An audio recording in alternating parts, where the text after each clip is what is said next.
My name is Sophia Anderson, and my parents paid for my brother's college, but not mine. They said I wasn't worth the money. They said I should figure it out myself. 4 years later, I stood on graduation stage with a medal that made their faces go pale. Then I looked at Mom and told her something that made her jaw drop. While they worried I'd be broke, I had secretly become a millionaire. The daughter they wouldn't invest in was now worth $1. But how did I do it? And what did I say to Mom that made her turn white as a ghost? This is that story. I still remember that Tuesday evening like it happened yesterday. I was sitting at our old wooden kitchen table, my chemistry textbook spread open in front of me. The smell of Mom's pot roast filled the house, and everything felt normal, safe, like any other night in our small home on Maple Street. I was 17 and 3 months away from graduating high school. My acceptance letters were starting to come in, and I'd been checking the mail every day like a crazy person. State University was my dream school. They had the best science program in our state, and I wanted to study environmental chemistry more than anything in the world. Sophia, Caleb, come into the living room. Dad's voice boomed through the house. We need to talk to you both. My heart jumped. This was it. They were finally going to talk about college, about my future, about how they were going to help me achieve my dreams like parents were supposed to do. I closed my textbook and walked into the living room where Mom and Dad were sitting on the couch. They had these huge smiles on their faces, the kind that made my stomach flutter with excitement. Caleb jogged down the stairs, his football practice bag still slung over his shoulder. "What's up?" he asked, throwing himself into Dad's old recliner. Mom clasped her hands together like she was about to announce the best news ever. "We have something wonderful to tell you both." I perched on the edge of the coffee table, my whole body buzzing with hope. This was my moment. After 17 years of being the good daughter, the straight-A student, the one who never caused trouble, they were finally going to invest in my future. "Your father and I have been saving money for years," Mom continued, her eyes sparkling. "We've been putting aside every extra dollar we could find. We've made sacrifices, worked overtime, skipped vacations, all for this moment." Dad nodded proudly. "We finally have enough to send one of you to college. Full tuition, room and board, everything covered." My heart was beating so fast I thought it might explode. One of us. They said one of us. But I was the senior. I was the one graduating in 3 months. Caleb was only a junior. This had to be about me. "We're so proud to announce," Mom said, turning to look directly at my brother, "that we're paying for Caleb's entire college education." The room went silent, except for the ticking of the old clock on the mantel. I felt like someone had reached into my chest and squeezed my heart until it stopped beating. The excitement that had been building up inside me crashed down like a house of cards. "What?" I whispered, barely able to get the word out. "Isn't it wonderful?" Mom gushed, completely missing the shock on my face. "Caleb, you can go to any school you want. We've got it all covered." Caleb looked as surprised as I felt, but in a good way. "Seriously? You're paying for everything?" "Everything," Dad said, slapping him on the back. "You deserve it, son. You've worked so hard on the football team. Your grades are decent, and you're going to do great things." Decent grades. Caleb had a 3.2 GPA. I had a 3.97 GPA. I was in the top 5% of my class. I was in advanced placement chemistry, AP biology, and AP math. I tutored other kids after school. I had never gotten anything lower than an A- in my entire high school career. What about me?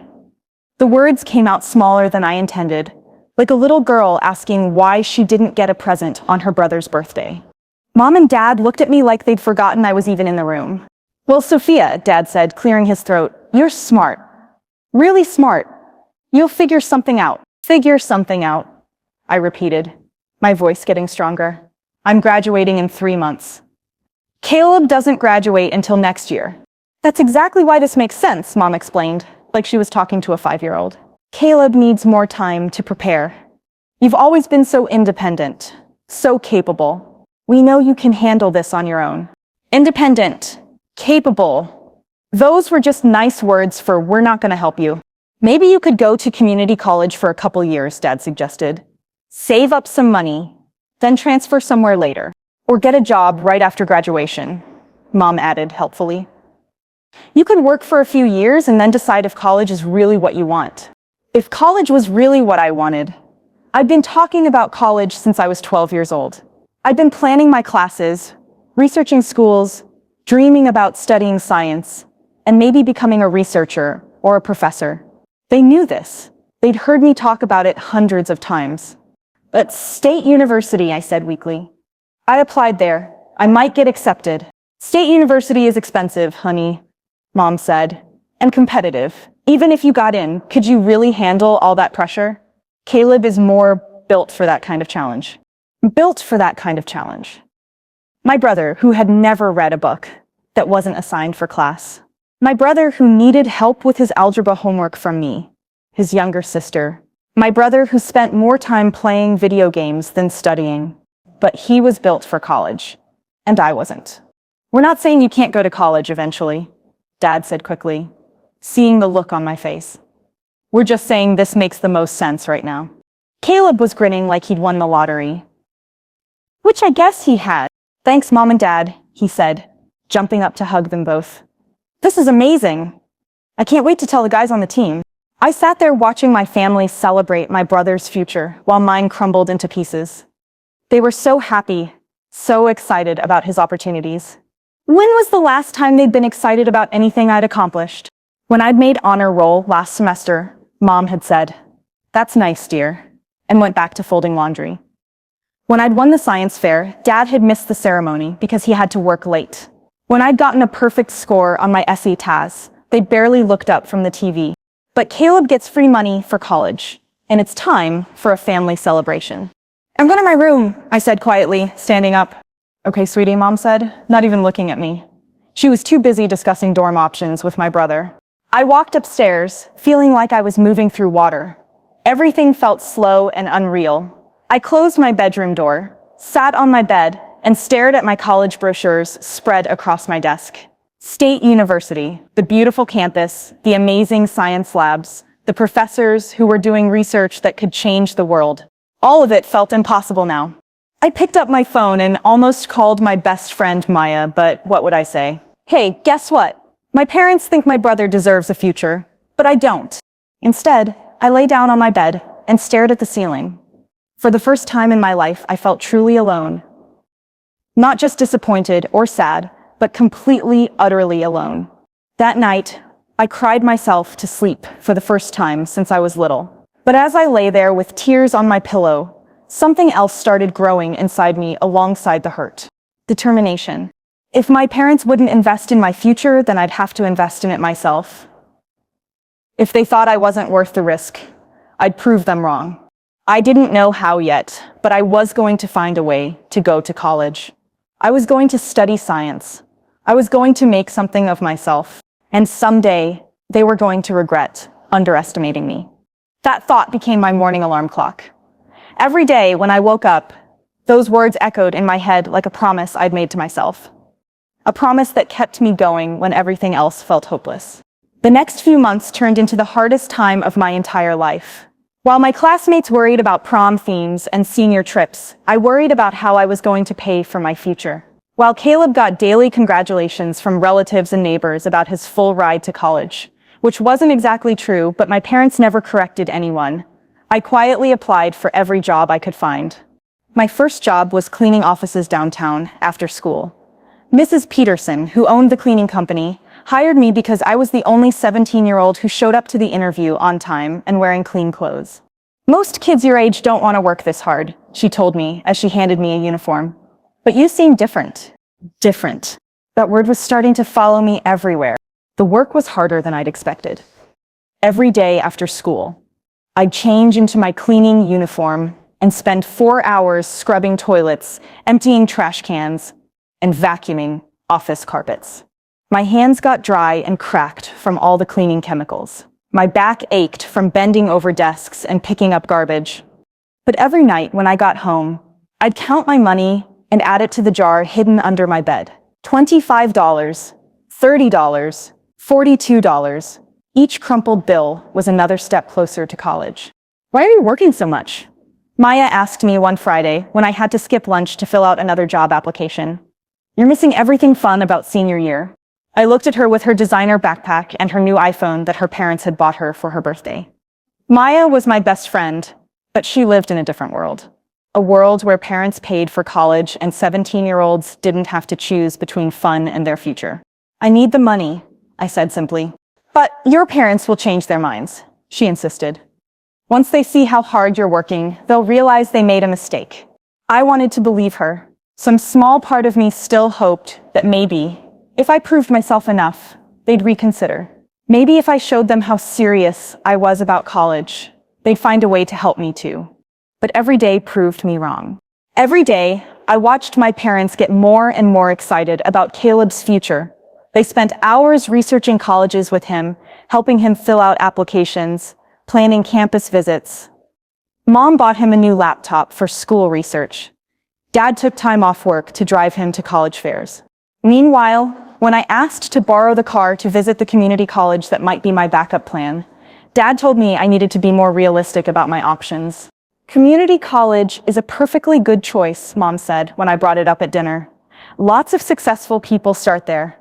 But what about state university? I asked. What if I get accepted? Dad put down his fork and gave me that look. The one that said I was being foolish and unrealistic.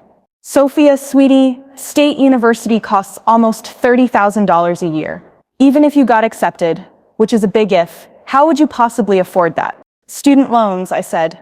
Other kids take out student loans, and then they're in debt for decades, Mom added. Is that really what you want? To start your adult life owing more money than most people make in a year? They made it sound like I was planning to rob a bank instead of going to college. The worst part was how they acted like this was all perfectly normal. Like, of course they'd pay for their son's education, but expect their daughter to figure it out on her own. Like there was nothing strange about celebrating one child's dreams while dismissing the others. But I refused to give up. I got a second job babysitting the Morrison kids every weekend. Mrs. Morrison paid me $8 an hour to watch her 3-year-old twins while she worked her Saturday shifts at the hospital. Those twins were exhausting, but they were also sweet. They didn't care that I was the daughter whose parents thought she wasn't worth investing in. They just wanted someone to read them stories and help them build block towers. You're really good with them, Mrs. Morrison told me one Saturday evening, as I was getting ready to leave. Have you ever thought about studying education or child development in college? I want to study environmental chemistry, I said, surprised that an adult was actually asking about my college plans. That sounds fascinating, she said. Where are you hoping to go? State university, I admitted, if I can figure out how to afford it. She looked at me thoughtfully. You know, my sister went to state university on student loans. She said it was the best decision she ever made. Sure, she had debt when she graduated, but she also had a degree that got her a great job. Sometimes you have to invest in yourself when no one else will.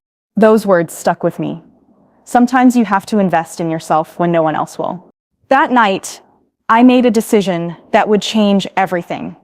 I was going to apply to state university, even though I had no idea how I'd pay for it. I was going to take out student loans if I had to. I was going to work as many hours as I could handle. I was going to do whatever it took. I got a third job tutoring younger kids in math and science. Word spread quickly that I was good at explaining complicated things in simple ways. Soon I had 6 regular students, each paying me $10 an hour. Between my 3 jobs, I was working almost 30 hours a week on top of my full course load. I was tired all the time. I fell asleep in study hall. I stopped going to basketball games and school dances.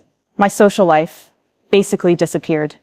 But my college fund was growing, slowly but steadily. My parents barely noticed how hard I was working. They were too busy planning Caleb's future to pay attention to mine. When they did notice, they seemed more annoyed than impressed. You're never home anymore, Mom complained one evening when I came in from my tutoring job. I'm working, I said, dropping my backpack by the door. You don't need to work so much, Dad said from his spot on the couch. You're still just a kid. You should be enjoying your senior year. It was amazing how they could tell me to be realistic about college one day and then act like I was working too hard the next. They wanted me to give up on my dreams, but they also wanted me to act like everything was fine. I'm saving for college, I reminded them. We've talked about this, Mom said with a sigh. Community college is much more affordable. You don't need to kill yourself working for some expensive dream. Some expensive dream. That's what they called my future. But I kept working. I kept saving. And late at night, when the house was quiet and my parents were asleep, I filled out scholarship applications. I applied for every scholarship I could find. Big ones, small ones, weird ones for left-handed students or kids whose grandparents were born in Ireland. I wrote essay after essay about overcoming challenges, about being the first in my family to pay for college myself, about my dreams of using science to help solve environmental problems. Some of the essays were harder to write than others. How do you explain that you're paying for college yourself? Because your parents decided your brother was worth the investment. But you weren't. How do you make that sound inspiring instead of just sad? But I figured out how to tell my story in a way that sounded strong instead of bitter. I wrote about determination instead of disappointment. I wrote about independence instead of abandonment. And slowly, something started to change inside me. All those hours of work, all those scholarship essays, all those late nights calculating and recalculating my budget, they were making me stronger. I wasn't just the forgotten daughter anymore. I was becoming someone who could take care of herself. Someone who didn't need anyone else to believe in her dreams because she believed in them enough for everyone. By the time spring arrived, I had saved $3,247.83. It wasn't enough for State University, but it was a start. It was proof that I could do this, even if I had to do it alone. The day my acceptance letter arrived from State University, I sat in my car in the school parking lot and cried. Happy tears this time, not sad ones. I'd been accepted to my dream school. Now I just had to figure out how to get there. The acceptance letter felt heavy in my hands as I sat in my beat-up Honda Civic in the school parking lot. I must have read it 20 times, making sure the words were real. Congratulations, Sophia Anderson. We are pleased to inform you that you have been accepted to State University. For a moment, I let myself imagine what it would feel like to walk across that beautiful campus, to sit in lecture halls with professors who were doing real research, to be surrounded by other students who cared about learning as much as I did. Then reality crashed back down on me. The letter also included a financial aid package, or what they called a financial aid package. It was mostly student loans with a tiny work-study job that would pay me minimum wage to shelve books in the library. Even with everything they offered, I'd still need to come up with $15,000 a year just for tuition.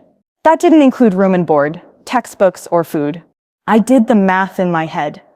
With my $3,247.83 in savings, I was about $12,000 short for just the first year. When I got home, I found Mom in the kitchen making Caleb's favorite cookies. She was humming and looked happier than I'd seen her in weeks. Good news, I said, trying to keep my voice steady.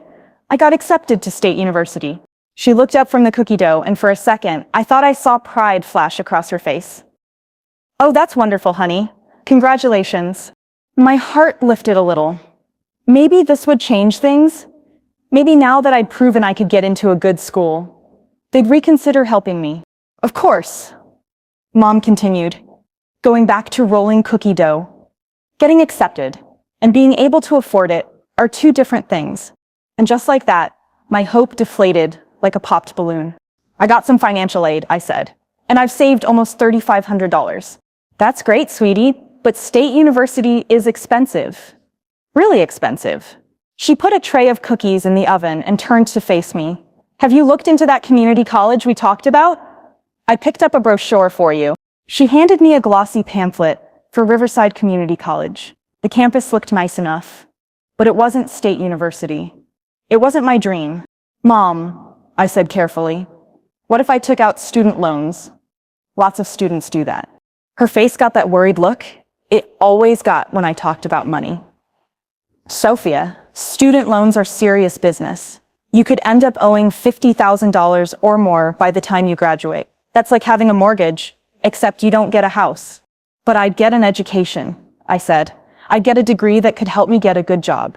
Or you could get a degree and still not find a job that pays enough to cover your loan payments, she replied. The economy is tough right now. Even college graduates are struggling. I wanted to argue, but I could tell her mind was made up. In her world, college was a luxury I couldn't afford, not an investment in my future. That evening at dinner, I brought up State University again. This time, Dad was the one to shut me down. "I don't understand why you're being so stubborn about this," he said, cutting his steak with more force than necessary. "Community college is a perfectly good option. You could live at home, save money, and figure out what you really want to do with your life." "I know what I want to do," I said. "I want to study environmental chemistry." "That's a pretty specific field," Caleb said, speaking up for the first time during the conversation. "Are you sure there are even jobs in that?" I stared at my brother, the one who still hadn't declared a major and was planning to figure it out once he got to college. He was questioning my career plans while Mom and Dad nodded like he'd made an excellent point. "There are jobs," I said quietly. "Important jobs. Someone has to figure out how to clean up pollution and protect the environment." "That sounds nice in theory," Dad said. "But you need to think practically. What if you spend 4 years and all that money studying something so specialized that you can't find work? What if I don't try and spend the rest of my life wondering what could have been?" I shot back. The table went quiet. I'd never talked back to them like that before. "Sophia," Mom said in her disappointed voice, "there's no need to get upset. We're just trying to help you make smart choices." Smart choices? Like giving up on my dreams was smart. After dinner, I went to my room and started researching everything I could about paying for college. I learned about private student loans, work-study programs, and payment plans.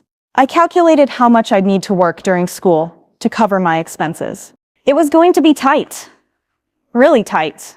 I'd have to take out almost $40,000 in loans over 4 years. I'd have to work at least 20 hours a week during school. I'd have to live in the cheapest dorm room available and eat ramen noodles for most of my meals. But it was possible. Barely, but possible. The hard part was going to be convincing a bank to give a student loan to an 18-year-old with no credit history and no cosigner. Most of the websites I visited said students needed a parent or guardian to cosign their loans. I knew there was no point in asking my parents to cosign. They'd already made it clear they thought I was making a mistake. Over the next few weeks, I applied for every private scholarship I could find. I wrote essays about my goals, my challenges, and my determination. I asked my teachers for recommendation letters. I filled out form after form, each one asking for my parents' income information and signatures. The worst part was having to ask Mom and Dad for their tax information for the financial aid forms. They acted like I was asking them to donate a kidney. "This is a lot of paperwork for a school you probably can't afford anyway," Dad grumbled as he handed me their tax documents. "I'm trying to get scholarships," I explained. "But I need your information for the applications." "Don't get your hopes up," Mom warned. "Thousands of kids apply for those scholarships. The chances of getting one are pretty slim." She was right, but I had to try. What else was I going to do? Spring turned into a parade of rejection letters. Thin envelopes that started with "We regret to inform you," or "While your application was impressive, we had many qualified candidates." Each rejection felt like a door slamming shut. The Regional Science Scholarship rejected. The First Generation College Student Award rejected. The Academic Excellence Grant rejected. My favorite rejection came from something called the Outstanding Future Leaders Scholarship. They sent me a form letter that said, "While your achievements are commendable, we have selected candidates whose leadership potential more closely aligns with our mission."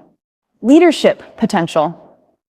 I was working 30 hours a week, maintaining a 3.97 GPA, and trying to pay for college on my own, but apparently that didn't show enough leadership potential. By May, I'd been rejected by 17 different scholarships. My college fund had grown to $4,891.32, but it still wasn't nearly enough. The deadline to accept my spot at State University was getting closer, and I still didn't know how I was going to pay for it. I'd filled out all the loan applications I could find, but most of them required a cosigner. I was running out of options and running out of time. That's when I made the decision that would change everything. I was going to State University, even if I had to do it the hardest way possible. I researched every student loan company that didn't require a cosigner. There weren't many, and the interest rates were higher, but they existed. I found a combination of federal loans and private loans that would barely cover my expenses if I was careful with every penny. I'd graduate with about $45,000 in debt, but I'd also graduate with a degree from State University. When I told my parents about my plan, they thought I'd lost my mind. $45,000? Mom said, sitting down heavily at the kitchen table. Sophia, that's more than we paid for our house. You'll be paying that money back for the rest of your life, Dad added. Is a fancy college degree really worth that much debt? I looked at both of them, these people who were supposed to support my dreams, but instead kept trying to convince me to give up on them. It's worth it to me, I said simply. That night, Caleb knocked on my bedroom door. He came in and sat on my desk chair, looking uncomfortable. Are you really going to take out all those loans? He asked. Yes, I said. I am. That's a lot of money, Sophia. I looked at my brother, who would graduate from college debt-free because our parents believed he was worth the investment. I know, I said, but some things are worth the risk. He was quiet for a minute. Then he said, I think what you're doing is pretty brave. It was the first supportive thing anyone in my family had said about my college plans. Thanks, I said, and I meant it. 2 weeks later, I signed the loan documents and sent in my deposit to State University. I was officially going to my dream school. My parents still thought I was making a huge mistake. They kept bringing up articles about college graduates who couldn't find jobs and stories about people drowning in student loan debt. But I'd rather have debt than regret. I'd rather struggle for my dreams than settle for what felt safe. Because sometimes, when you believe in yourself more than anyone else does, you have to be willing to bet everything on that belief. I was about to find out if that bet would pay off. Moving day arrived on a sweltering August morning. I loaded everything I owned into 2 battered suitcases and an old backpack that had seen me through 4 years of high school. While my Honda Civic chugged towards State University, I tried not to think about all the things I didn't have. I didn't have the mini fridge that most freshmen brought. I didn't have the expensive bedding sets or the fancy desk organizers. I didn't have a laptop computer or even a decent alarm clock. What I had was $300 in cash for emergencies. A determination that scared even me, and a stomach full of butterflies. The campus was even more beautiful than I remembered from my visit. Tall oak trees lined the walkways, and red brick buildings stretched as far as I could see. Students were everywhere, most of them with parents helping carry boxes and furniture from expensive SUVs. I found my dorm building and climbed 3 flights of stairs to room 314. My key worked on the first try, and I stepped into what would be my home for the next 9 months. The room was tiny. 2 beds, 2 desks, 2 dressers, and barely enough space to walk between them. One side was already claimed by someone who clearly had money. Designer bedding, a small refrigerator, a fancy computer setup, and enough decorations to stock a small store. I set my suitcases on the empty bed and looked around. My side looked pathetic compared to my roommate's magazine perfect setup. You must be Sophia. I turned to see a girl with perfectly straight black hair and a smile that could light up a room. She was wearing clothes that probably cost more than I made in a month of tutoring. I'm Priya, she said, bouncing over to give me a hug like we were old friends. I'm so excited to finally meet you. Are your parents here helping you move in? They're busy, I said, which was technically true. Mom was probably at home baking cookies for Caleb's send-off party, and Dad was likely watching football on TV. Oh, that's too bad. My parents just left to get lunch. They wanted to make sure I had everything I needed before they drove back to California. She gestured around her side of the room. They may have gone a little overboard. A little overboard was an understatement. Her desk area looked like it belonged in a furniture catalog. Where are your parents driving from? Priya asked, as I started unpacking my first suitcase. They're not coming, I said, pulling out my sheets from the thrift store. I drove myself. Priya looked confused. But who's going to help you carry all your stuff up? I gestured to my 2 suitcases and backpack. This is all my stuff. She stared at my belongings like she was trying to solve a puzzle. I could see her trying to figure out how anyone could fit their entire college life into so little space. Do you need to borrow anything? She asked finally. I have extra hangers, and my mom bought way too many towels. That would be great, actually, I admitted. I'd been planning to buy towels once I got my first paycheck from whatever job I could find on campus. Priya turned out to be one of those people who was impossible not to like. She was kind without being pitying, generous without making me feel like a charity case, and funny in a way that made me laugh even when I was feeling sorry for myself. So what's your major? She asked, as we hung up my 5 shirts and 2 pairs of jeans. Environmental chemistry, I said. What about you? Pre-med. My parents are both doctors, so I've been planning this forever. She paused. What do your parents do? My dad works at a factory, and my mom is a secretary at an insurance company, I said. It wasn't shameful work, but I felt embarrassed saying it after hearing about her doctor parents. That's cool, Priya said, and she seemed to mean it. You're going to be the first person in your family to graduate from college, right? That's amazing. I'd never thought of it that way. In my house, being first meant being alone, but the way Priya said it made it sound like an achievement instead of a burden. The first week of classes was overwhelming in the best way possible. My chemistry professor, Dr. Harrison, was everything I'd hoped for. He was passionate about his research and expected his students to think, not just memorize.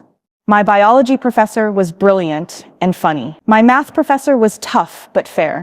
For the first time in my life, I was surrounded by people who loved learning as much as I did. But the reality of college life hit me hard.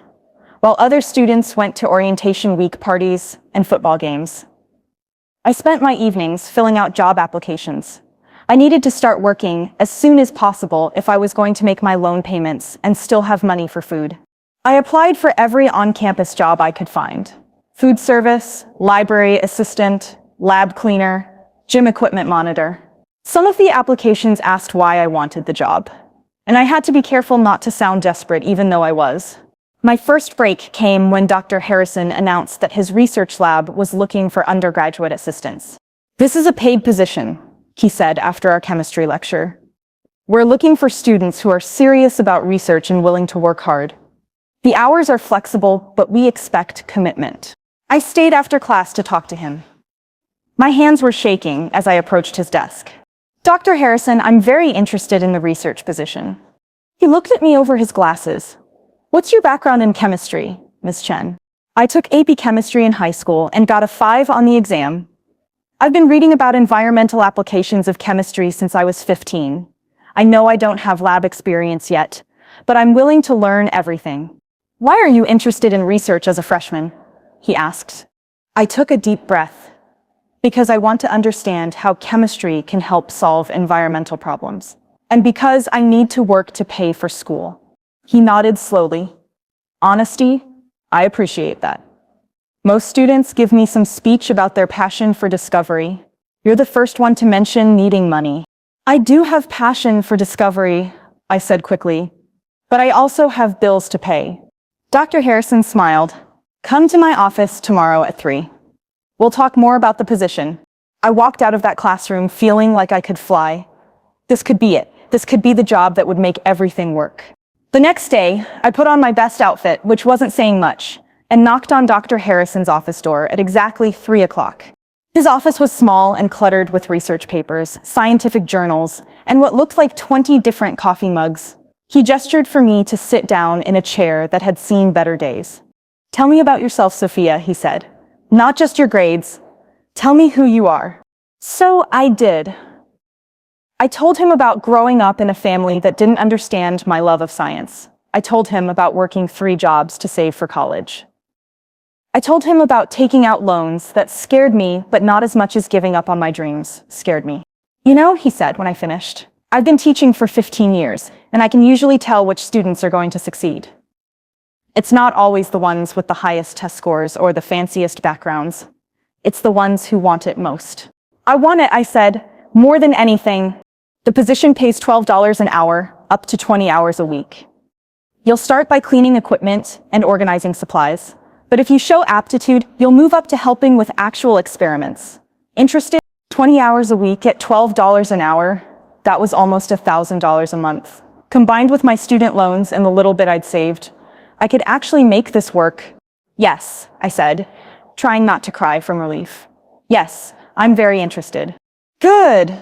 Start Monday after your classes. And Sophia, don't let anyone tell you that working while you're in school will hurt your grades. Some of my best students have been the ones who had to work hardest for their education. That night, I called home to tell my parents about getting the research job. I was excited to share some good news for once. That's nice, dear. Mom said when I told her about working in a chemistry lab, just make sure you don't get too overwhelmed. You don't want your grades to suffer. Actually, Dr. Harrison thinks working in the lab will help my grades because I'll get hands-on experience with the concepts we're learning in class. Well, I hope you're right, she said, but I could hear the doubt in her voice. In the background, I could hear Dad talking to Caleb about his classes. Caleb was having a great time at college. He joined a fraternity, made lots of friends, and was enjoying what Dad called the full college experience. "How's Caleb doing?" I asked. "Oh, he's wonderful." Mom's voice got excited. "He loves his dorm, his classes are going well, and he's made so many friends. He's even thinking about joining the business club." I wanted to tell her about my friends too, about how Priya and I stayed up late talking about our dreams, about how I'd found a study group that actually made calculus fun. But she was already moving on to talk about Caleb's social life. After I hung up, I sat on my narrow dorm bed and looked around my half of the room. It wasn't much, but it was mine. I'd earned every single thing in this space. For the first time since leaving home, I felt proud instead of scared. Monday morning, I walked into Dr. Harrison's lab for my first day of work. The lab was bigger than my high school chemistry classroom, with equipment I'd only seen in textbooks. "Welcome to the real world of chemistry," Dr. Harrison said, handing me a lab coat that was only slightly too big. "Let's see what you're made of." I was about to find out. Working in Dr. Harrison's lab changed everything for me. Those first few weeks, I mostly cleaned glassware and organized chemical supplies, but I watched everything the graduate students did. I asked so many questions that one of them, Marcus, started calling me "Why Sophia?" because every sentence I spoke began with "why does" or "why do you?" "Why do you heat that solution so slowly?" I asked one Tuesday afternoon. "Why do you use that specific type of filter paper?" I wondered on Wednesday. "Why does the color change when you add that chemical?" I questioned on Thursday. Instead of getting annoyed, Dr. Harrison seemed pleased. Curiosity is the most important tool in science, he told me one evening as I finished washing the last set of test tubes. "Keep asking questions, Sophia. The day you stop being curious is the day you stop being a scientist." By October, I was doing more than just cleaning. Dr. Harrison started letting me help with actual experiments. Simple things at first. Measuring chemicals, recording data, monitoring temperature changes, but it was real research, and I was part of it. The work we were doing was amazing. We were trying to create new filters that could remove harmful chemicals from drinking water. The idea was to help communities that didn't have access to clean water, especially in developing countries where people got sick from drinking contaminated water. "Do you know how many children die every year from water-related diseases?" Dr. Harrison asked me one day as we worked on testing our latest filter design. I shook my head. "Over 500,000, he said. "That's more than one child every minute. If we can create better, cheaper water filters, we could save thousands of lives." That night, I lay in my dorm bed, thinking about those numbers. 500,000 children. I was 18 years old, working in a lab that might actually help solve a problem that was killing kids around the world. It felt incredible and terrifying at the same time. My classes were going better than I'd ever hoped. I was getting A's in everything, even the subjects that weren't my favorites. Working in the lab was helping me understand chemistry in ways that reading textbooks never could. When we learned about molecular bonds in class, I could picture the actual molecules because I'd seen similar reactions in the lab. But the best part was finding my people. Priya and I had become real friends, the kind who could study together for hours and then stay up talking about everything and nothing. She introduced me to her study group, and suddenly I had a whole crew of people who cared about school as much as I did. There was David, who was majoring in computer science and could explain calculus problems in ways that actually made sense. There was Sarah, who was studying biology and wanted to become a veterinarian. There was James, who was pre-law and could debate any topic for hours without getting mad at anyone who disagreed with him. For the first time in my life, I wasn't the weird one who studied too much. I was just normal. "You know what I love about our group?" Sarah said one evening as we took a break from studying for our midterm exams. "We all want to actually do something with our degrees, like change the world or help people or solve problems. Not everyone goes to college to change the world," David pointed out. "Some people just want to get good jobs." "Nothing wrong with that," James said. "But there's something different about wanting to make a difference, you know?" I thought about my brother Caleb, who was majoring in business because it seemed like a safe choice that would lead to a decent job. There was nothing wrong with that, but it wasn't what drove me. I wanted to wake up every day knowing that my work mattered. By November, my life had fallen into a rhythm that actually worked. I went to classes in the morning, worked in the lab in the afternoon, studied with my friends in the evening, and somehow managed to keep my grades up while earning enough money to buy food and pay my bills. I was exhausted most of the time, but it was a good kind of tired. The kind that comes from working towards something you care about. The only hard part was talking to my family. Our phone calls had become awkward and short. They'd ask how school was going. I'd say fine, and then they'd spend 20 minutes talking about Caleb's latest adventures. He joined the business club like we talked about, Mom told me during one of our weekly calls. And he's thinking about running for some kind of leadership position in his fraternity. That's great, I said, even though I was thinking about how I'd just been invited to present my research at an undergraduate conference in the spring. How are your classes going? Dad asked, almost like an afterthought. Really well. I'm getting A's in everything. And Dr. Harrison says my lab work is exceptional for a freshman. That's nice, dear, Mom said. Just don't let all that work stress you out too much. They never asked details about my research. They never asked about my friends. They never asked if I was happy or struggling or excited about anything. It was like they'd written me off as the responsible one who would figure everything out on her own. Meanwhile, every conversation about Caleb was full of questions and enthusiasm. What classes was he taking? Who were his friends? Was he eating enough? Did he need anything from home? It hurt, but it also made me more determined. I didn't need their approval to succeed. I was building my own life, my own future, my own definition of success. The breakthrough came in December, just before finals week. Dr. Harrison called me into his office with an expression I'd never seen before, excited and serious at the same time. Sophia, sit down, he said. I have some news about our research. I sat down in the familiar chair, my heart beating fast. Had I made a mistake? Was I in trouble? The water filtration project we've been working on, he began. The data you helped collect, the experiments you've been part of, it's all leading to something bigger than I initially hoped. He paused, and I held my breath. I'm writing a paper about our findings for the Journal of Environmental Chemistry. It's one of the most important publications in our field. And I want to list you as a co-author. I stared at him, not sure I'd heard correctly. A co-author? But I'm just a freshman. You're not just anything, Sophia. You've contributed real work to this research. You've asked questions that led to important discoveries. You've earned this. A co-author on a real scientific paper. My name would be published in a journal that scientists around the world would read. I thought about my high school chemistry teacher, who'd told me I had potential. I thought about all those scholarship rejection letters. I thought about my parents, who'd never believed I was worth investing in. There's more, Dr. Harrison continued. This research is good enough that I think we should apply for a major grant to continue the work. And if we get it, I'd like you to be my primary undergraduate researcher. I couldn't speak. Primary undergraduate researcher meant more responsibility, more hours, more money, and most importantly, more opportunity to do work that mattered. You don't have to answer now, he said, smiling at my shocked expression.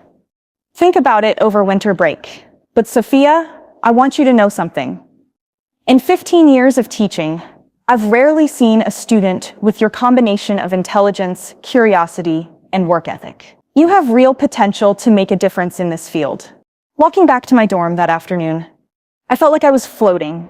A year ago, I'd been a high school senior whose parents thought she wasn't worth investing in. Now I was a college freshman who was going to be published in a scientific journal. That night, I called home to share the news. That sounds complicated, Mom said when I tried to explain about the paper. Are you sure you're not taking on too much? You don't want to burn yourself out? It's a really big deal, Mom. I said, having my name on a published paper as a freshman could help me get into graduate school later. Well, just don't let it go to your head, Dad added. College is supposed to be about getting a well-rounded education, not just focusing on one thing. I hung up feeling deflated. Even when I tried to share my victories, they found ways to make them seem less important. But as I looked around my dorm room, at my textbooks, my lab notebooks, my acceptance letter to State University that I'd taped to the wall, I realized something important. I didn't need their validation anymore. I was creating my own success, building my own future, and proving to myself that I was worth every risk I'd taken. The scared 17-year-old who'd cried herself to sleep because her parents wouldn't pay for college was gone. In her place was a confident young woman who was earning her own way and excelling beyond anything she'd ever imagined. And this was just the beginning. Junior year hit me like a wave of opportunities I'd never dreamed possible. The scientific paper Dr. Harrison and I had written was published in February, and suddenly my name was out there in the real world of chemistry research. Sophia Anderson appeared right there in print, alongside Dr. Harrison's name, in a journal that scientists around the world actually read. The day the journal came out, Dr. Harrison handed me a copy, with a grin that stretched from ear to ear. "How does it feel to be a published scientist at 19?" he asked. I stared at my name on the cover page, listed as second author on novel filtration methods for water purification in resource-limited settings. It felt surreal, like I was looking at someone else's life. "It feels impossible," I said honestly. "Well, get used to it," he said, "because this is just the first of many papers you're going to publish." Our research was getting attention from places I'd never expected. Dr. Harrison started getting emails from other universities asking about our methods. A company that made water filtration systems wanted to license our technology. Most exciting of all, an organization that brought clean water to developing countries reached out about field testing our filters. "Sophia," Dr. Harrison said, one afternoon as we worked on our latest experiment, "have you given any thought to graduate school?" The question caught me off guard. Graduate school had always seemed like something for other people whose parents could afford to support them through years more of education. "I've thought about it," I said carefully, "but I don't know if I can afford more school." Dr. Harrison looked at me like I'd said something funny. "Afford it? Sophia, with research like this, graduate programs will pay you to attend." "Pay me?" "Full tuition plus a monthly stipend for living expenses. You'd work as a teaching assistant or research assistant, but you'd be earning money while you get your PhD." I almost dropped the beaker I was holding. "They pay you to get a PhD?" "In the sciences, yes. Good programs want the best students, and they're willing to invest in them." He paused his work to look at me seriously.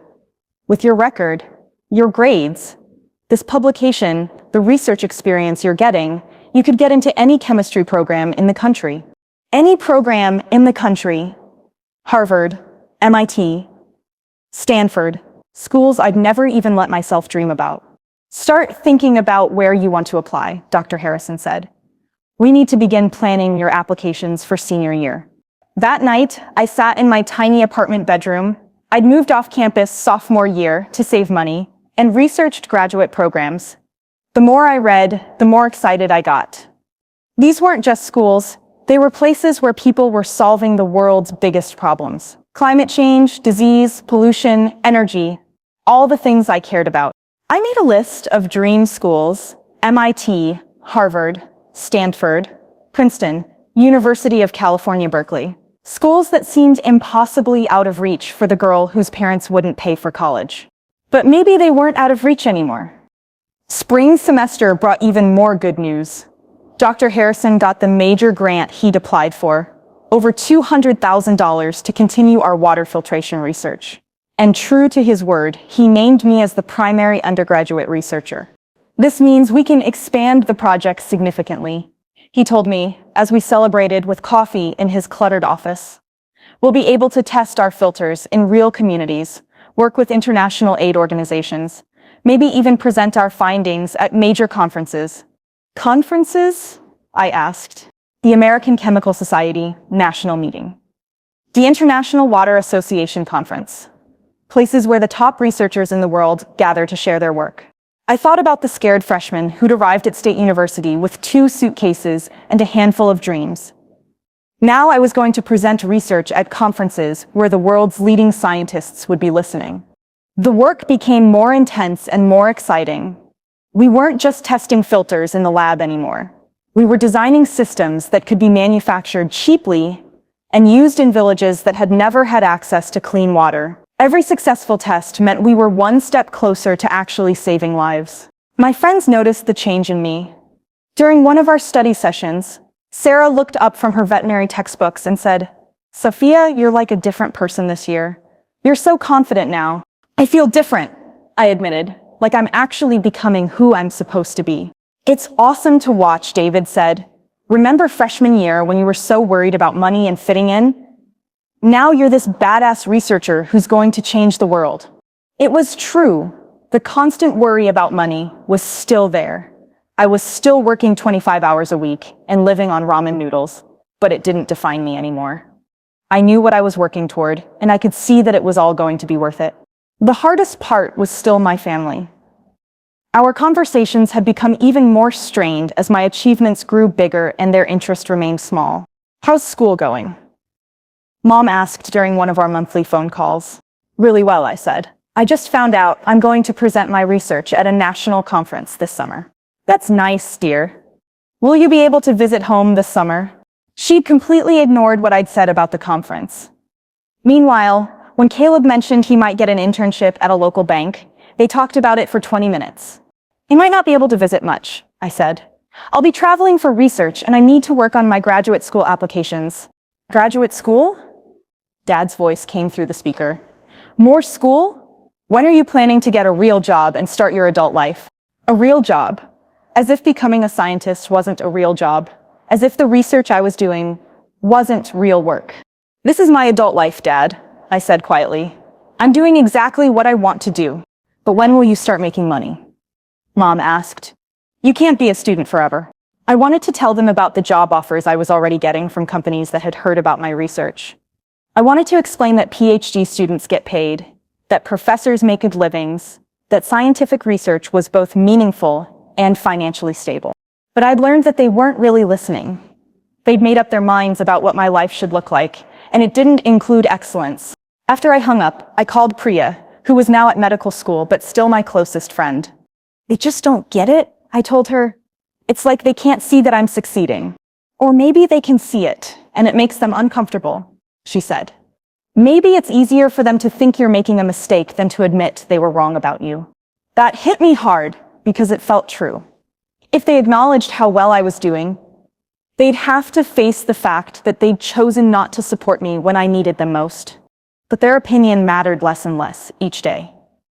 I was building something real, something important, something that would outlast their doubts.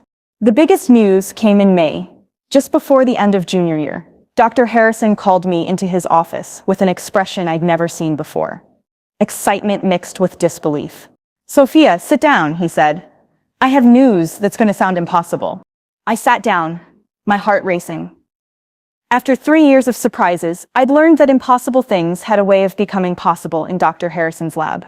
Our water filtration research has been nominated for the Outstanding Undergraduate Research Award from the National Science Foundation. I stared at him. What does that mean? It means you might be recognized as one of the top undergraduate researchers in the entire country. Out of hundreds of thousands of college students, your work is being considered for the highest honor an undergraduate can receive in scientific research. The room started spinning. Are you serious? Dead serious. The ceremony would be held right before graduation next year. If you win, you'd receive the award in front of thousands of people, including your family. My family. The people who thought I was wasting my time with more school and needed to get a real job. What are the chances I'll actually win? I asked. Honestly, better than you might think. Your research has been published. It has real-world applications. And you've done work that most graduate students would be proud of. Plus, you've done it all while working your way through school, which makes your story even more compelling. That night, I walked around campus thinking about the journey that had brought me here. From the 17-year-old who'd cried herself to sleep when her parents chose her brother over her, to a 20-year-old who might win a national award for scientific research. I thought about all the people who'd helped me along the way. Harrison, who'd seen my potential when I was just a desperate freshman. Priya, who'd shown me what real friendship looked like. Marcus and the other graduate students who'd answered my endless questions. My study group friends who'd become my chosen family. But mostly, I thought about the girl I used to be and the woman I was becoming. Someone who didn't need anyone else's permission to chase her dreams. Someone who could create her own opportunities and define her own success. I didn't know if I'd win the award, but I knew something more important. I'd already won. I'd bet everything on myself, and that bet was paying off in ways I'd never imagined. As I walked past the chemistry building where I'd spent countless hours learning and growing and discovering who I was meant to be, I smiled. The best was yet to come. Senior year started with news that made my hands shake as I read the email. I'd been accepted to graduate school at MIT with full funding.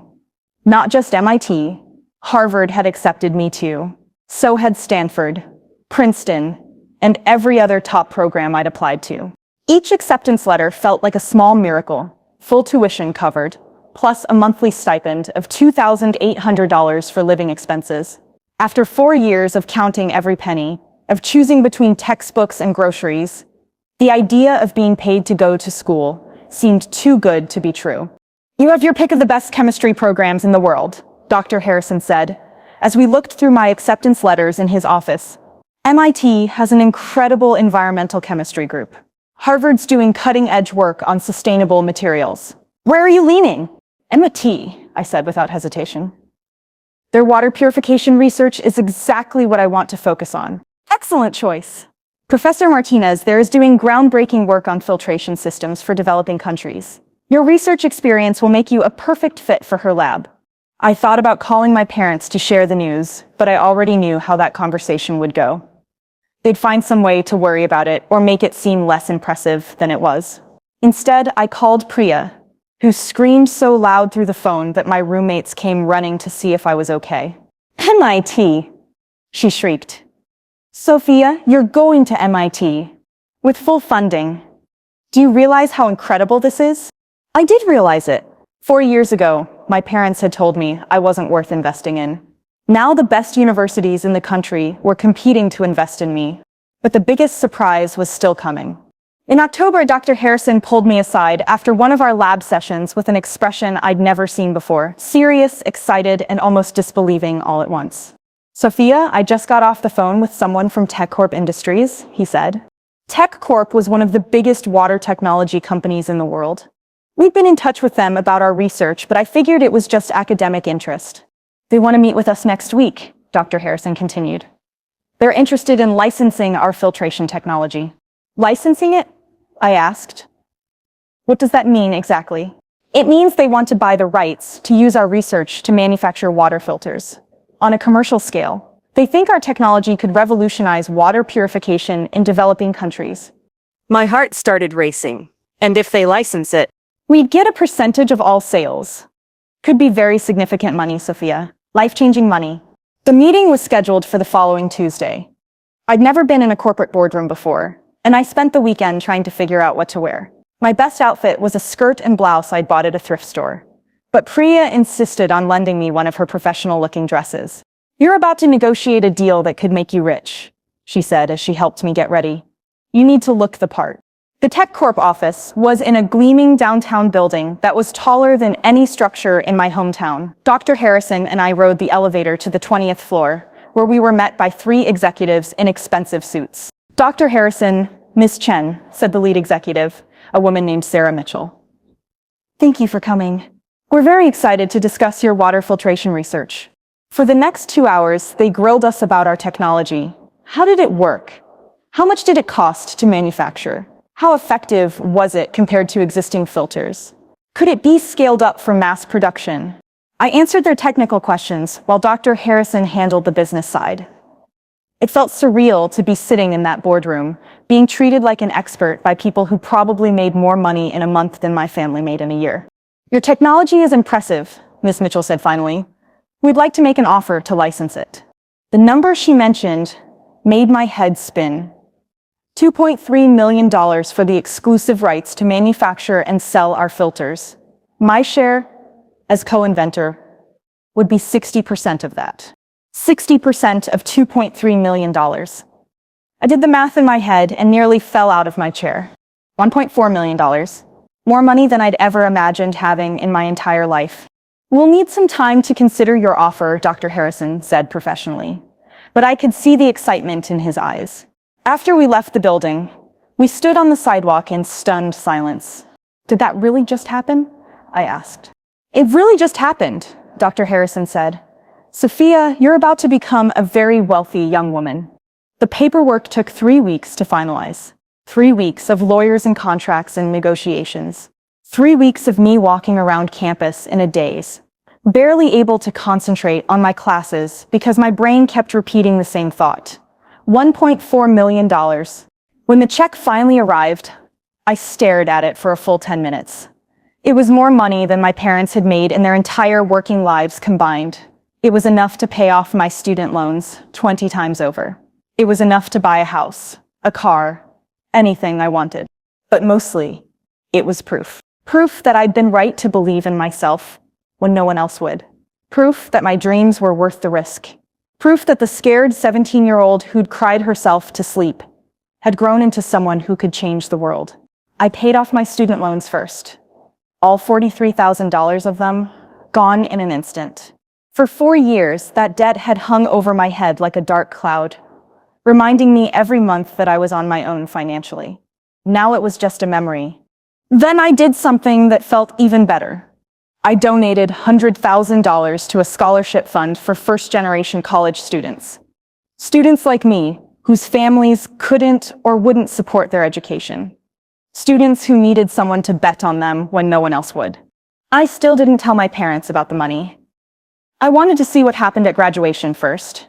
I wanted to see their faces when they finally understood what I'd accomplished.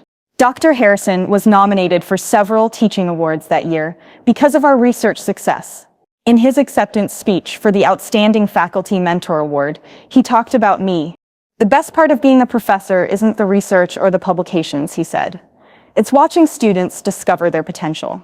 I've had the privilege of working with Sophia Anderson for 4 years, and I've watched her transform from a hard-working freshman into one of the most promising young scientists I've ever known. She's proof that talent and determination can overcome any obstacle. I cried during that speech. Not sad tears, but tears of gratitude for the man who'd seen something in me when I was just a desperate kid looking for a job. As graduation approached, I found myself thinking more and more about my family. Part of me wanted them to understand what I'd achieved.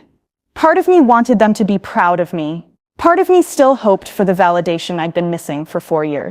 But mostly, I realized I didn't need it anymore. I'd built a life I was proud of with or without their approval. Still, when they called to say they wanted to come to graduation, I said yes. Maybe it was time for them to see who I'd become. Maybe it was time for them to see what they'd missed. The ceremony was scheduled for a beautiful Saturday in May. I'd been asked to give a speech as the outstanding science graduate, but I decided to keep that a surprise. I wanted to see if my parents would notice on their own. More importantly, I still didn't know if I'd won the National Science Foundation Award. The announcement would be made during the ceremony, right before the regular graduation proceedings. As I put on my cap and gown that morning, I looked at myself in the mirror. 4 years ago, I'd been a teenager whose parents thought she wasn't worth investing in. Now I was a published scientist, a patent holder, an MIT-bound graduate student, and a millionaire. I'd proven everyone wrong, including myself. But the biggest surprise was still to come. The phone call came 3 days before graduation, just as I was reviewing my speech for the Outstanding Science Graduate presentation. Dr. Harrison's name flashed on my phone screen, and something in my stomach told me this wasn't a regular check-in. "Sophia," he said, and I could hear the barely controlled excitement in his voice. "Are you sitting down?" "Should I be?" I asked, even though I was already sinking into my desk chair. "You won," he said simply. "The National Science Foundation Outstanding Undergraduate Research Award. You won it." The phone slipped from my hand and clattered onto my desk. I stared at it for a moment before picking it up again. "I won?" I whispered. "You won!" Out of thousands of nominations from universities across the country, they chose you. Sophia, do you understand what this means?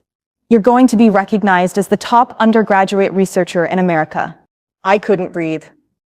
The top undergraduate researcher in America, me. The girl whose parents had told her to be realistic about her dreams. "The ceremony is during graduation," Dr. Harrison continued. "They'll call you up right before the regular proceedings begin. There will be cameras, media coverage, the whole thing. Your parents are going to be very surprised." Surprised was putting it mildly. After I hung up, I sat in my apartment living room, staring at the wall. 4 years ago, I'd been a heartbroken teenager whose family had chosen her brother over her. Now I was about to receive the highest honor a college student could earn in scientific research. I thought about calling my parents to tell them, but I decided against it. They'd had 4 years to show interest in my achievements. Let them find out the same way everyone else would, by watching it happen. Graduation morning arrived bright and sunny, the kind of perfect May day that made the campus look like something out of a movie. I put on my cap and gown, looking at myself in my full-length mirror one last time as a college student. The girl looking back at me was confident, accomplished, and ready for whatever came next. She was nothing like the scared teenager who'd arrived at State University with 2 suitcases and a handful of dreams. My parents and Caleb arrived at my apartment an hour before the ceremony. It was the first time they'd visited my place in 4 years, and I watched them take in my small but comfortable space. I'd furnished it mostly with thrift store finds and hand-me-downs, but it was clean and organized and mine. "This is nice, sweetie," Mom said, though I could tell she was trying not to notice how small everything was. "Very cozy." "Thanks," I said, adjusting my graduation cap. "Are you ready to go?" Dad looked uncomfortable in his best suit, the same one he'd worn to Caleb's high school graduation. "We're proud of you for finishing college," he said awkwardly. It couldn't have been easy, doing it all on your own. There was something in his voice that I'd never heard before. Not quite an apology, but maybe the beginning of understanding. "It wasn't easy," I agreed, "but it was worth it." "So what's next?" Caleb asked as we walked toward the car. "Job hunting?" I smiled. "Graduate school. I'm starting my PhD at MIT in the fall." They all stopped walking. "MIT?" Mom said. "But how are you going to pay for that?" "They're paying me," I said simply. "Full tuition plus a stipend. It's a fully funded position." "They're paying you to go to school?" Dad asked, like I'd said something impossible. "It's how graduate programs work in the sciences," I explained. "They want good students, so they invest in them." The irony wasn't lost on me. The institution that had refused to invest in my education was now watching other institutions compete to support me. We drove to campus mostly in silence. I could feel them processing this new information about my future, trying to understand how their daughter had ended up so far from where they'd expected her to be. The graduation ceremony was being held in the football stadium, which could hold 20,000 people. Families filled the stands while graduates assembled on the field in neat rows organized by college and degree. As a science graduate, I was sitting in the 3rd section, close enough to the stage that I could see everything clearly. My family found seats about halfway up the stands. I spotted them in the crowd and waved, getting small waves back. They looked tiny from where I was sitting, like dots in a sea of proud relatives. "Ladies and gentlemen," the dean's voice boomed over the loudspeaker as the ceremony began. "Welcome to State University's commencement ceremony. Before we begin conferring degrees, we have a very special presentation to make." This was it. My heart started pounding so hard I was sure the graduates sitting next to me could hear it. Each year, the National Science Foundation honors one undergraduate student whose research shows exceptional promise for benefiting society. This award represents the highest recognition available to undergraduate researchers in our country. I looked up toward the stands, trying to spot my family in the crowd. I couldn't see their faces from this distance, but I could imagine their confusion. They had no idea what was coming. This year's recipient has conducted groundbreaking research in water purification technology. Her work has already been published in a peer-reviewed journal, and she holds a patent that may help provide clean drinking water to millions of people worldwide. The dean paused, and in that moment of silence, I could hear my own heartbeat. This remarkable young woman completed her research while working 25 hours per week to pay for her education. She will be continuing her work as a PhD student at the Massachusetts Institute of Technology, where she has been awarded a full fellowship. I stood up slowly, my legs shaking. Please join me in congratulating this year's National Science Foundation Outstanding Undergraduate Research Award recipient, Sophia Anderson. The crowd erupted in applause. I walked toward the stage on unsteady legs, feeling like I was in a dream. As I climbed the steps to the platform, I could see the giant screens around the stadium displaying my photo and a summary of my research. The dean handed me a beautiful crystal award and a certificate. As I held them up for the cameras, I looked out into the crowd, searching for my family. When I finally spotted them, what I saw took my breath away. Dad's mouth was hanging open like he couldn't believe what he was seeing. Mom had her hands pressed to her cheeks, her eyes wide with shock. Even Caleb looked stunned. Their faces had gone completely pale. For 4 years, they'd treated my achievements like interesting hobbies. For 4 years, they'd suggested I was being unrealistic about my goals. For 4 years, they'd acted like success meant getting a safe job and playing it safe. Now they were watching their daughter receive the highest honor available to undergraduate students in America, being broadcast on giant screens to 20,000 people. As I stood there holding my award, looking down at their shocked faces, I felt something I'd never experienced before: complete validation. Not because they finally understood what I'd accomplished, but because I no longer needed them to understand. I'd proven to myself that I was worth the investment. I'd proven that my dreams were achievable. I'd proven that sometimes the best thing you can do is bet on yourself when no one else will. But as I walked off the stage and back to my seat, I knew the biggest shock was still coming. They had no idea about the money. They had no idea that their daughter, who they'd worried would be buried in student debt, was actually a millionaire. They had no idea that refusing to invest in my education had been the most expensive mistake of their lives. The regular graduation ceremony was about to begin, and I had one more surprise waiting for them. I walked back to my seat, carrying the Crystal Award, feeling the weight of everyone's stares. Other graduates were turning to look at me, whispering congratulations, reaching out to shake my hand. For the first time in 4 years, I was the center of attention for something amazing instead of something I was struggling with. Sophia called out Sarah, who was graduating with her biology degree, 3 rows ahead of me. That was incredible. I can't believe you didn't tell us. I wanted it to be a surprise, I said, settling back into my folding chair. The dean stepped back up to the microphone. We have one more special recognition before we begin conferring degrees. Each year, we honor our outstanding science graduate, a student who has shown exceptional academic achievement and research excellence. My heart started racing again. They were going to call my name twice in one ceremony. This year's outstanding science graduate has maintained a perfect 4.0 GPA while conducting research that has already been published and patented. She has been accepted to graduate programs at MIT, Harvard, Stanford, and Princeton. I could feel hundreds of eyes turning toward me again. In the stands, I could see my family leaning forward, still trying to process what they'd already witnessed. Please welcome Sophia Anderson to deliver this year's outstanding science graduate address. The applause was even louder this time. As I walked back to the podium, I caught sight of Dr. Harrison in the faculty section. He was beaming like a proud parent, giving me a thumbs up. I stepped up to the microphone and looked out at the sea of faces. 20,000 people were listening to me. My parents were somewhere in that crowd, finally seeing who their daughter had become. 4 years ago, I began, my voice carrying clearly through the stadium speakers. I arrived at State University with 2 suitcases, $3,000 in savings, and a dream that everyone told me was too expensive to pursue. I found my family in the crowd. Even from the stage, I could see them sitting perfectly still, hanging on every word. I was told to be realistic. I was told that some dreams cost too much. I was told that I should settle for something safer, something more practical. My voice grew stronger as I continued. But I learned something important during my time here. The most expensive thing isn't following your dreams. It's giving up on them. The real cost isn't in the student loans or the long hours or the sacrifices you make. The real cost is in the regret you carry when you don't try. The crowd was completely silent now, absorbed in every word. I worked 3 jobs to pay for my education. I took out loans that scared me. I missed parties and social events because I was either working or studying. And yes, there were moments when I wondered if it was worth it. I paused, looking directly toward where my family was sitting.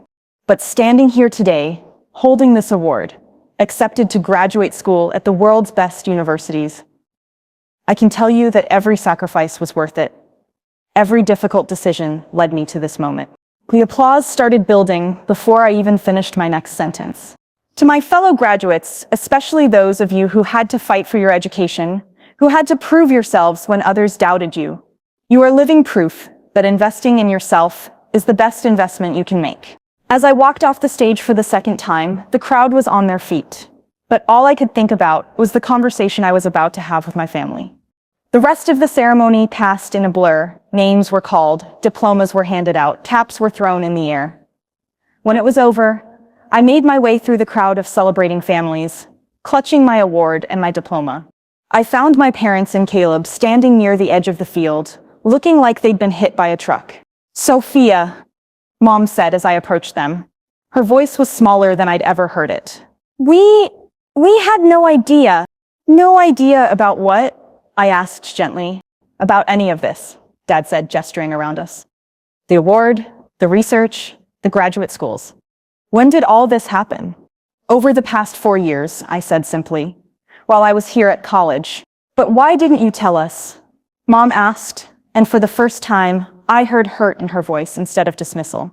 I looked at all three of them, my parents who'd spent 4 years treating my achievements like minor accomplishments, and my brother who'd never bothered to ask what I was actually studying. "I tried to tell you," I said quietly. "Every time we talked, I tried to share what I was working on, but you never seemed interested. You were always more excited about Caleb's fraternity parties than my research publications."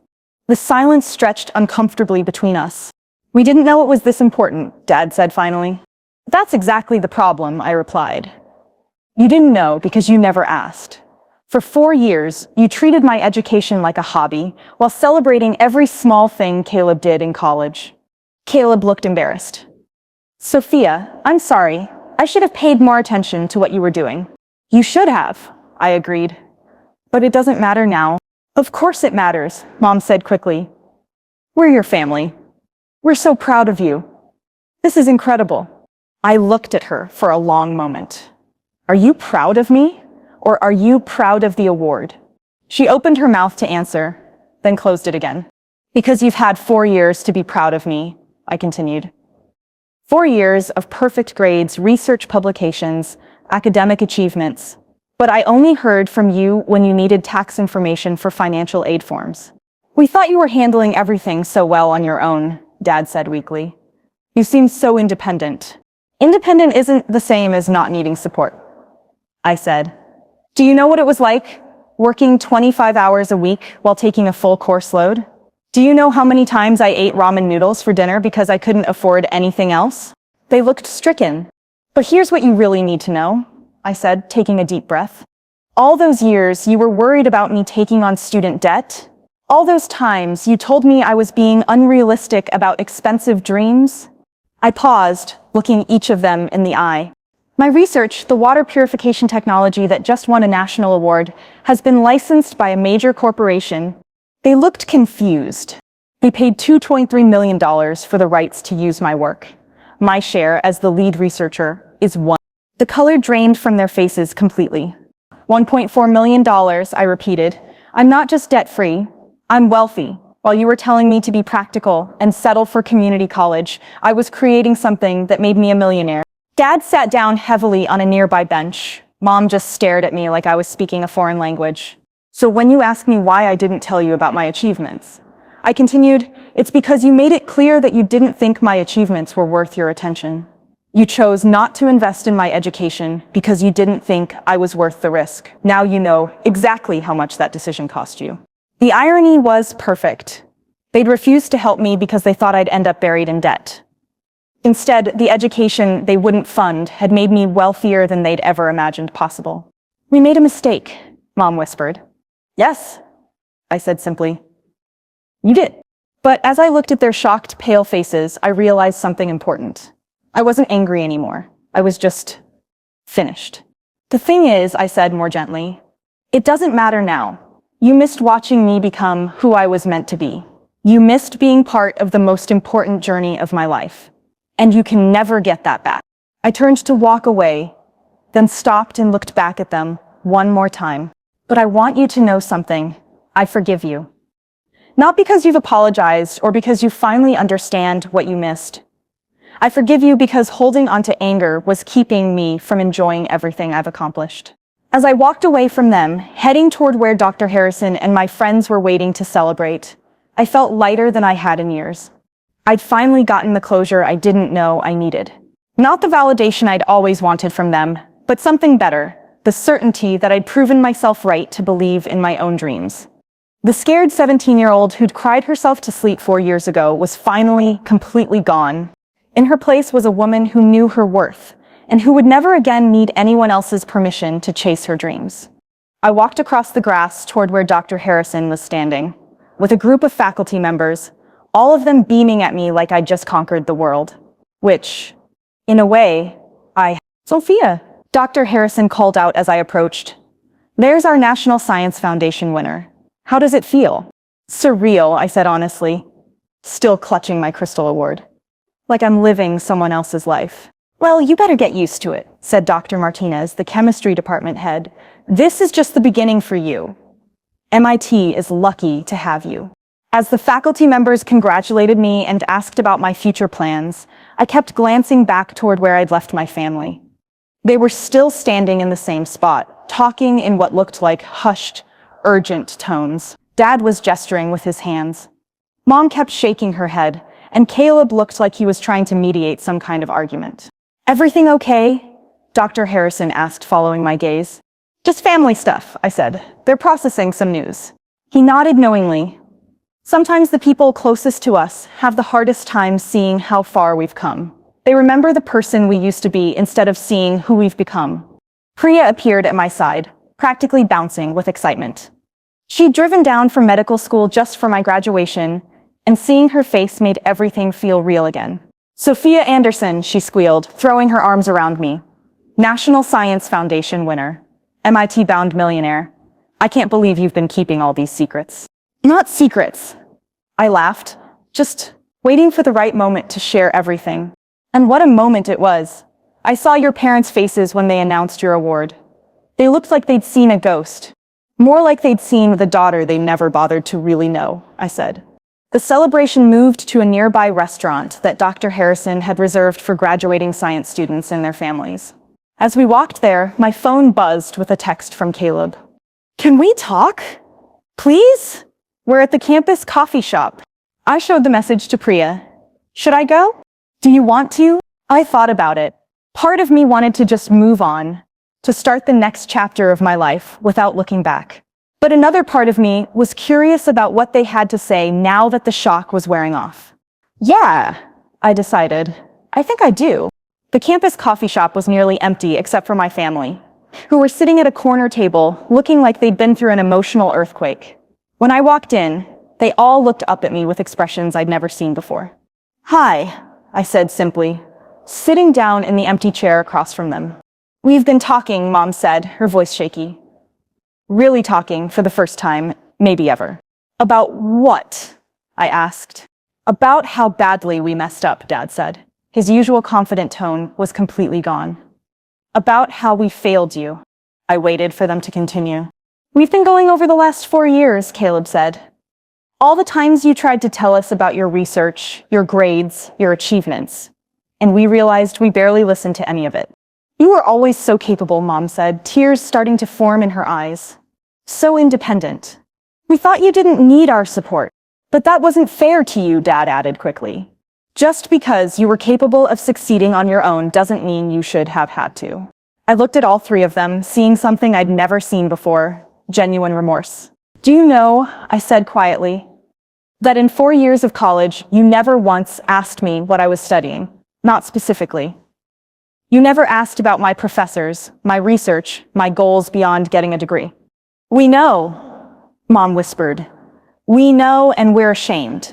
When we paid for Caleb's college, Dad said, looking at his hands, we told ourselves it was because he needed more support.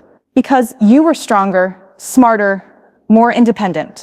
But the truth is, Caleb said, his voice barely audible, it was because I was the boy, and they thought my future mattered more. The honesty of that statement hit me like a physical blow. Not because it was shocking. I'd always known it was true. But because he'd finally said it out loud. We didn't even realize we were doing it, Mom said. It wasn't conscious. But when we look back now, every conversation about college was about Caleb, Dad finished. Every celebration, every milestone, every achievement we paid attention to was his. And yours were just as impressive, Caleb said, looking directly at me. More impressive, actually. But we were so focused on my college experience that we completely missed yours." I sat there for a moment, processing their words. This was the conversation I'd wanted to have for 4 years. The acknowledgement I'd been craving. The apology I'd given up hope of ever hearing. "Thank you for saying that," I said finally. "It means more than you know to hear you acknowledge what happened." "We want to make it up to you," Mom said urgently. "We know we can't change the past, but maybe we can do better going forward." "How?" I asked. "We want to support you through graduate school," Dad said. "We know you have funding, but maybe we could help with living expenses, or—" I held up my hand to stop him. "I don't need your money," I said, not unkindly. "I'm financially secure now. More than secure, actually." "Then what can we do?" Mom asked. "How can we show you that we understand what we did wrong?" I thought about that question for a long time. What did I want from them now? "I want you to really know me," I said finally. "Not just congratulate me when I win awards or make money. I want you to understand what I'm passionate about, what my research means, why I chose chemistry, what I hope to accomplish with my life." "Yes," Mom said immediately. "We want that too. I want you to ask questions about my work, even if you don't understand all the science. I want you to remember the names of my professors and my friends. I want you to know what I'm excited about and what I'm worried about." "We can do that," Dad said. "We want to do that. And I want you to understand," I continued, "that success doesn't always look like what you expect it to look like. 4 years ago, you thought I was making a mistake because I was taking a risk. But the biggest mistake would have been not taking that risk." "We see that now," Caleb said. "We see that everything we thought was irresponsible was actually brave." I looked around the table at my family. These people who had hurt me deeply, but who were finally genuinely trying to understand what they'd done wrong. "Here's what I want you to know about the future," I said. "I'm going to MIT to get my PhD. I'm going to continue researching water purification technology. I'm going to publish papers and hopefully make discoveries that help people. And I'm going to do it all whether you support me or not. But we want to support you," Mom said. "We want to be part of your life, if you'll let us." "Then be interested," I said simply. "Be proud of the work I'm doing, not just the awards I win. Ask me about my research because you care about what matters to me, not because it sounds impressive to other people." "We will," Dad said. "We promise." I looked at my brother, who had been unusually quiet. "What about you, Caleb? What do you think about all this?" He was quiet for a moment before answering. "I think I've been living with guilt for 4 years without really understanding why. Now I know. I got opportunities you deserved just as much, and I never questioned it." "It wasn't your fault," I said.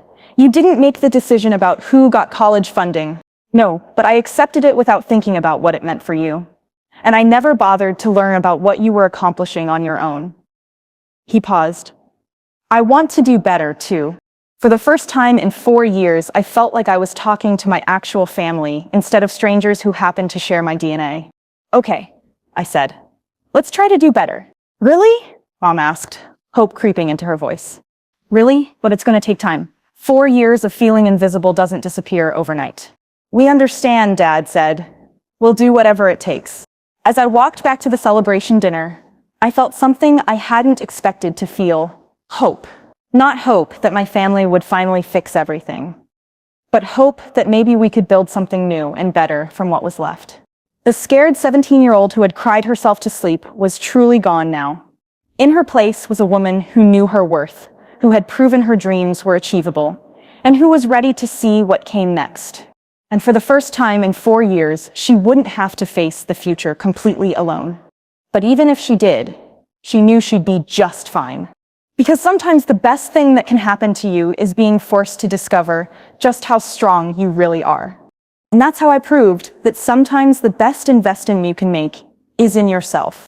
Where are you listening from right now? Drop your location in the comments below. I love hearing from people all around the world who believe in chasing their dreams, no matter what. If this story inspired you or reminded you that you're worth more than anyone else's doubts, please hit that like button. It really helps spread these stories of hope and determination to people who need to hear them. And don't forget to subscribe to the channel. We're building a community of people who believe in kindness, perseverance, and proving that your worth isn't determined by other people's limitations.